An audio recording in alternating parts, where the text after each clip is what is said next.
Esta fue la última noche de navegación por el río Volga y antes del desayuno subimos a cubierta a tomar las últimas fotografías del paisaje del río con sus pescadores y casas de madera.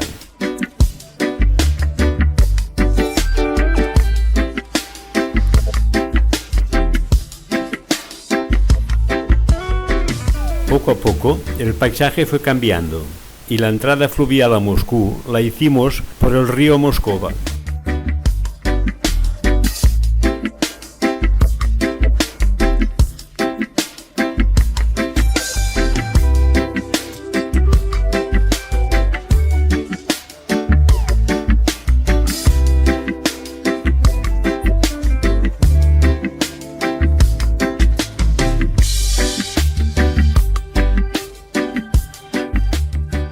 Todas las mañanas, antes del desayuno, en cubierta teníamos 1 hora de gimnasia.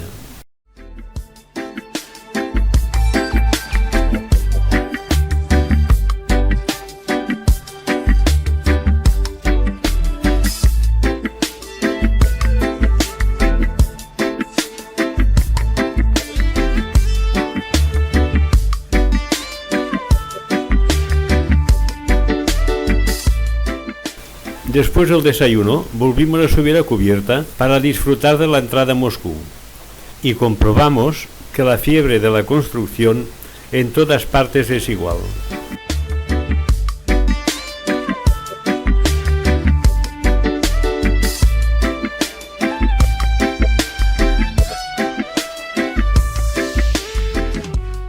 Aquí podemos ver cómo están urbanizando la orilla del río para hacer una playa.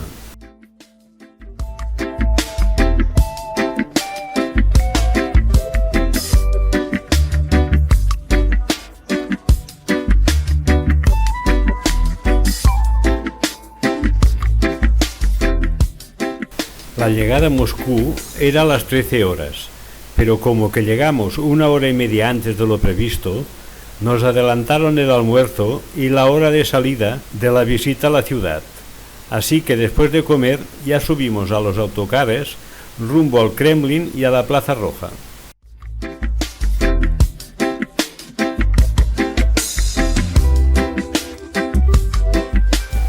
La ciudad de Moscú está situada a orillas del río Moscova.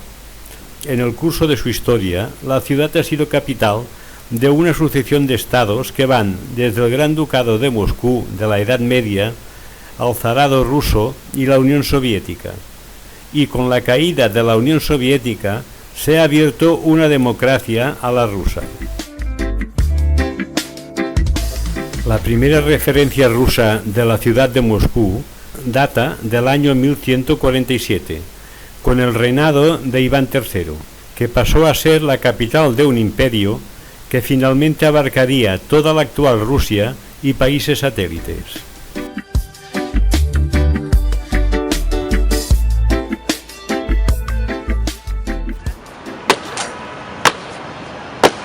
Al llegar al Kremlin tuvimos que esperar a que los guías nos sacasen las entradas. Así que mientras tanto paseamos por el jardín y pudimos ver el cambio de la guardia a la tumba del soldado desconocido, que está al pie de la muralla.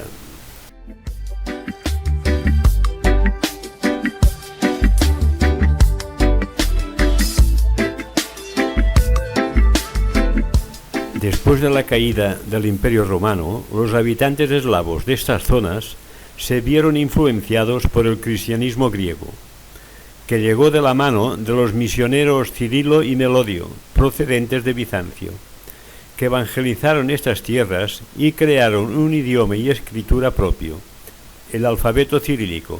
Este idioma fue usado en la cristianización de la Rusia entre los siglos IX y XII, y todavía se utiliza para escribir en algunas lenguas eslavas, incluida la rusa.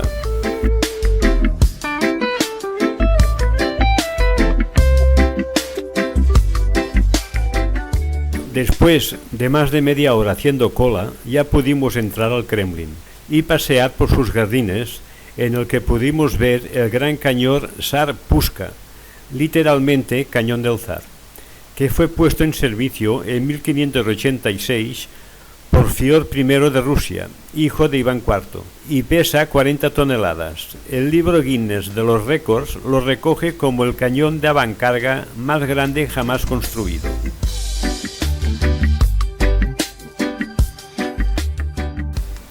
Justo al lado del cañón está la campana Tsar Kolokol, que significa campana del zar. Se trata de una de las campanas existentes más grandes del mundo. Fue encargada por la emperatriz Ana de Rusia, sobrina de Pedro el Grande. Pesa más de 200 toneladas con una altura de más de 6 metros y un diámetro de casi 7. Fue fundida en bronce entre el 1733 y 1735. La campana se rompió durante un incendio en el 1737 y fue colocada en un soporte al lado de la torre del campanario de Iván el Grande.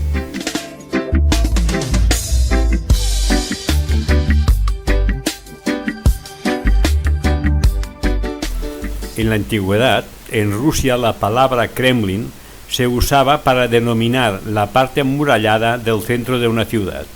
A finales del siglo XII se construyó una fortaleza de piedra para proteger la colonia de mercaderes y artesanos que se congregaban en Moscú buscando refugio de las invasiones de las hordas mongoles y tártaras. Y a partir de dicha construcción, Moscú ganó prestigio como ciudad segura.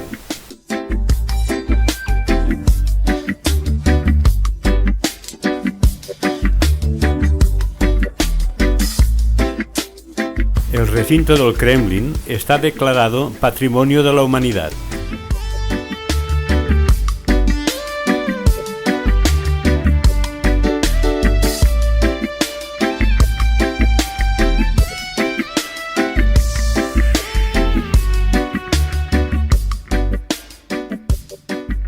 En el fondo de la imagen podemos ver la Torre Troitskaya, que es la más alta del Kremlin, y por ella pasó Napoleón en su entrada triunfal a Moscú en 1812.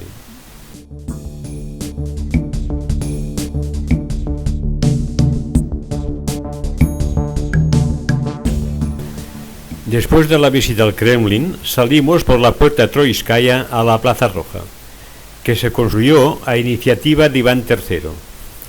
Y a partir de 1917, esta plaza se transformó en el símbolo de la Revolución Socialista y además fue el escenario principal de las manifestaciones y desfiles militares que buscaban mostrar el poder ruso frente al mundo.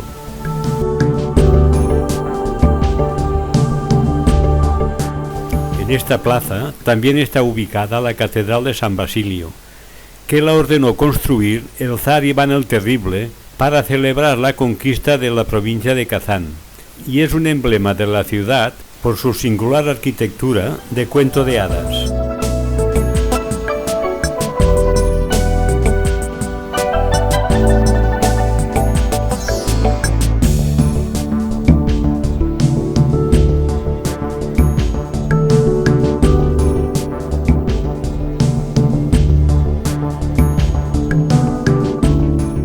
Aquí en la Plaza Roja pusimos fin al primer capítulo de nuestra estancia en Moscú y nos fuimos en busca de los autocares para regresar al barco. Y el día siguiente continuamos con la visita panorámica de la ciudad por la mañana y por la tarde ya salimos a nuestro aire y nos fuimos a visitar el metro y sus estaciones. Pero todo esto ya se verá en el próximo capítulo.